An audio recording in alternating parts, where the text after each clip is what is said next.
Hola, hola a todos. My name is Sandra, aka Vintage Mommy. I am a Latina married to a Swedish husband, raising a gringo toddler.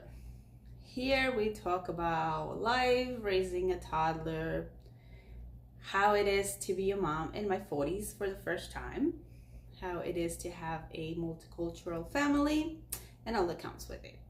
Today we'll talk about how I became a vintage mommy, how I got pregnant, how I found out all of the ins and outs of my pregnancy, and what that whole thing was about. So grab your coffee or your wine and let's talk. I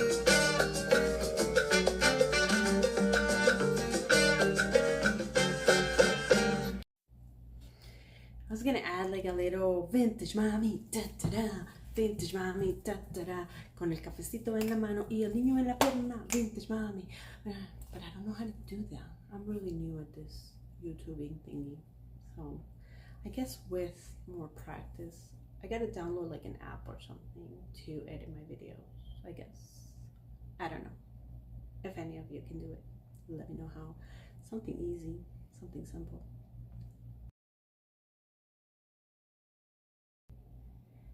So I got so many people telling me, you're 42, you're too old to have a baby. There's so many complications. There's so much going on with your body when you're in your 40s, and then you want to be pregnant. Yeah, I didn't plan it. So this is how I found out that I was pregnant. I didn't even keep record anymore of my cycle or anything like that because I was told that my eggs were fried, that I wasn't going to be able to have any kids anymore. So I was like, woohoo! In my life, I never thought that having kids was essential. I was okay without kids. I met my husband. Let's rewind. So we got married when I was 35 and he was 45. We talked about kids. He doesn't have any kids. He didn't have any kids. I didn't have any kids. And we were okay with not having kids. We talked about it and we said, hey, if it happens, it happens. But if not, we're okay being a family of two. So we weren't like trying, but we were not doing any birth control or anything. Like we said, if it happens, it happens. We had a miscarriage, but a year after we got married. That was very hard on me. I really felt like, okay, really my body is maybe not ready for it, and my mind. So that's it. That was it. After I went to the doctor after my miscarriage, I was told that, you know, I wasn't producing eggs or my eggs were fried, whatever it was. So that chances were not really good for me to be pregnant. I told my husband, you know, I'm not gonna go into IVF or anything like that. And then when the pandemic started, we talked about maybe fostering kids, maybe adopting. We started in the process for fostering. You don't know how hard it is to foster.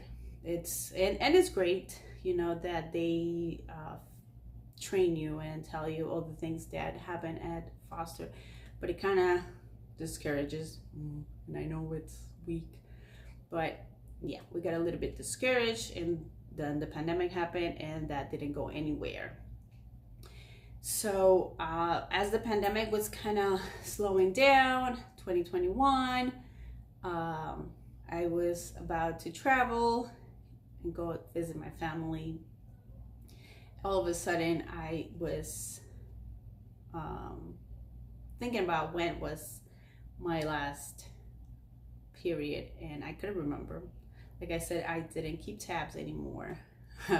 So I was like, let's buy a test, a pregnancy test, just for s and giggles. Not that I thought I was pregnant. My boobs hurt a little bit. That was normal when I was getting my period. So I came back and I took the pregnancy test and it was positive. holy crap. I was like, okay, maybe the pregnancy test is not right. Maybe, you know, I did it wrong. I peed in the wrong thing, something. So I went and bought about 10 more. And I, you know, peed on the stick. Positive. Pee on the stick. Pregnant. Pee on the stick. Smiley face. All of that. So I was in shock. I was really shocked. I was not expecting that. I didn't know how to react. I called the doctor right away. I made an appointment. I was like, I think I'm pregnant. So they're like, okay, wait, why do you think you're pregnant? I'm like, yeah, I had like 10 tests done. They're like, okay, you're definitely pregnant, so just come and see us whenever the next appointment.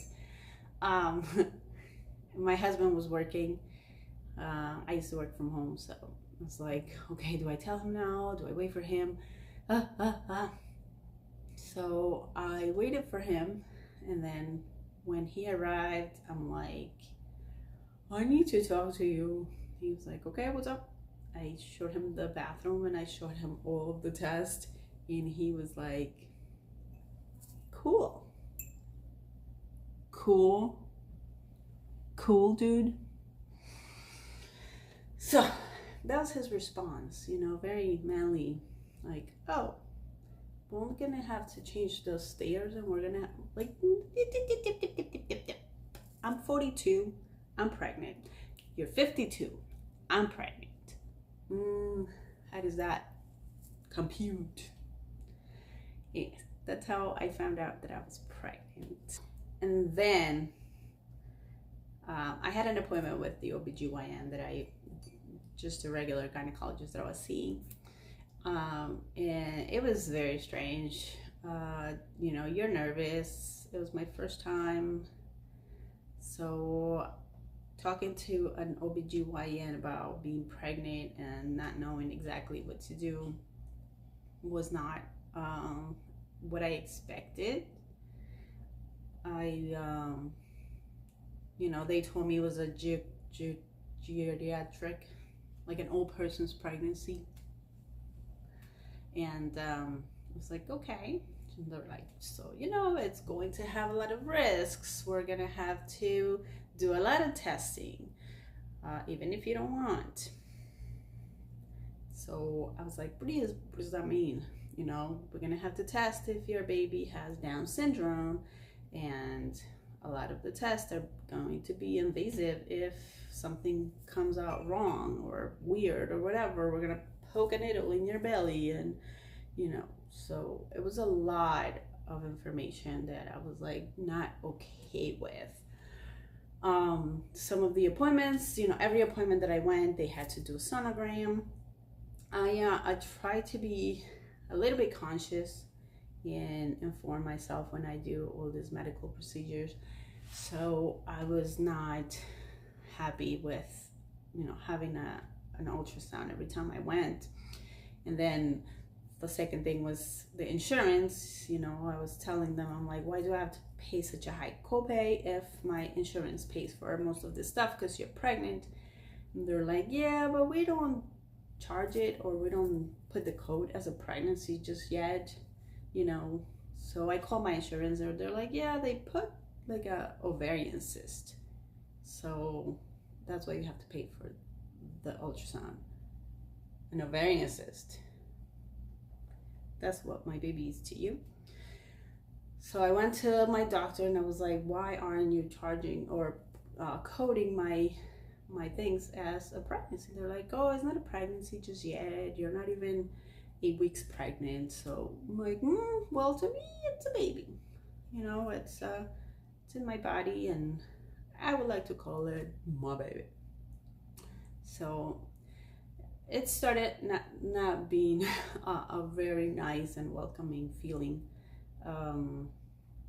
So I looked for other OBGYNs. It's a lot, because when you're looking for a doctor here in the States, you know, you have to see, okay, does my insurance cover you? But not just that, but, you know, do I like you? How far is it from my house? How much is all the treatments, because it's not the same all the time. And then you have to understand if they are affiliated with the hospital that you want to have your baby with or at. So all of these things, I went to a couple of OBGYNs, and it was the same thing. You know, you have to get all this tests done. You have to get like flu shots, and back then the COVID shot. It's like, but if I don't want to, they're like, you have to. If we see you, you have to do it. To me, that was insane that they're telling me what to do with my body. And talking to one of the nurses, it was like, it's more liability for us is to cover our asses. So if your baby is born with Down syndrome or anything else, and you decide to sue us, we have proof that, you know, we did as much as we could. So it's not for my health. It's not for the health of my baby. It's for liability. I was like, I don't like this. So I talked to my husband, and we decided to go for a birthing center and maybe do a home birth or at a birthing center. So we went to a couple of those, and we finally chose one. When we chose one, the first appointment that I had, it was on December 31st. And we get there, and I have my appointment, and the lady, they don't do sonograms, so they just do a thingy to listen to the baby's heartbeat. So when we did that, she couldn't find the heartbeat. This is, mind you, December 31st at like 12 or 1 o'clock in the afternoon. And I'm like, oh my God. So she's like half an hour with it, and she couldn't find the heartbeat. So we ran to the emergency room, obviously. I'm like, what is going on? So once we were at the emergency room, you know, all they had to do was put the little ultrasound in. The lady was like, everything is good. I escaped the emergency room because they had me there for like 2 hours. They're like, we have to do tests, we have to do this, we have to do the other. I was like, no, you don't. So I got out with like a needle stuck to my arm. I'm like looking for my husband. I was like, run, start the car. And anyways, we went back to the birthing center, and we told the lady, like, why couldn't you find the heartbeat? Like, that was just, you know, as soon as she put the other, she was like, oh yeah, some of the equipment is old. And I was like, oh my God, why? So we found another birth center, and this one was really nice. We had to pay out of pocket because according to them, the insurance didn't pay them, and they tried, but it didn't. So we had to pay ahead out of pocket. And then, but it was really nice talking to somebody who is a little bit more natural. They take your pregnancy. They're like, we don't care how old are you. We look at your health. We look at what lifestyle you have. And that's how we figure, you know, are you healthy enough to have a baby either at home or at a birth center? And they're like, you're okay, you know, we don't need to do any tests. They don't do any sonograms. They just do the 20 weeks to make sure that everything is good, and that's it. So I worked until I was about 39 weeks. I was like, okay, I need to rest. I need a little bit of the nesting, the whole thing that, you know, mommies go through. Otherwise, my pregnancy was beautiful. You know, I was very happy.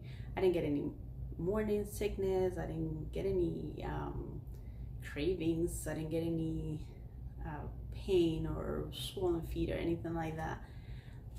So the last week was supposed to be relaxing, just me getting ready to have my baby. And then we went for, you know, an appointment to the birthing center, and they're like, the baby is kind of diagonal. He still needs to boop. And I was like, okay. And then I'm like, so this here that I feel up here, is that his booty? Are we 100% sure that that's his booty? And they're like, let's do an ultrasound. Go get an ultrasound and see. So I went to get an ultrasound, and the lady was like, God, that's the head. Baby's not turning. Dun, dun, dun. I'm like, okay. So I was already 39 weeks. We went to a lady that turns babies, and that was painful and that was very scary. Baby's heartbeat went down. He didn't want to turn. He was like, nope, I'm doing what I want. You think you're gonna have a nice birth with candles and music and da da da da. Well, no. So then it was time to get a hospital, go to a hospital, try to find out, because the birthing center was like, we can't, if the baby's feet first, we can't deliver here. It's very dangerous. So go to a hospital.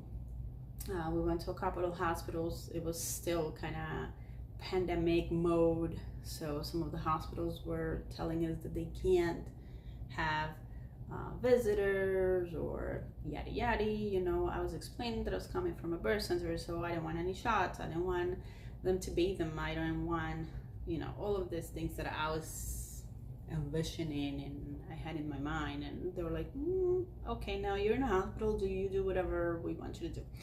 But finally, we found a hospital that was very accommodating, that, you know, they were actually very curious to find out what was it that I wanted to get in the whole experience. Why did I choose a birthing center, and what can they offer me, you know, as much as they can without, you know, being liable or whatever. So this hospital was, you know, they're like, okay, we can't delay the cord cutting for an hour, but we'll delay it for like a little bit, and the dad can cut the cord. We won't give him any shots. They have to give him the vitamin K, because most pediatricians will not see you if you don't have that shot. But other things that I was like, okay, I don't want this, I don't want that, and they're like, okay, well, we'll accommodate. So I had a really good experience with this hospital. Everybody, the staff was really nice. I had a huge room. I think they thought that I was friends with the director, because the director was the one that gave us a tour the day that we went to visit. So I think we got a little bit of better treatment because of that. We were not friends. She was really nice, but it worked out. It was a very nice experience. Even though I didn't want a hospital birth, you know, but it worked. It worked. My baby was healthy. I was healthy. So that's what counts. I think it was his life. It's his journey. It's how he was supposed to come to this world. That's how I see it, and that's enough for me. And yeah, I'm not bad mouthing OBGYNs or doctors. You know, I'm all for it. I didn't have a good experience. I just thought that they were like very in your face about, you're old, you know, your pregnancy's weird because you're 42. So to me, it wasn't very welcoming. That was my experience. I would love to know if anybody has an experience, a good or bad experience at any age. You know, it doesn't have to be an old mom's experience, but how does everybody feel about OBGYNs or natural births? Just let me know in the comments.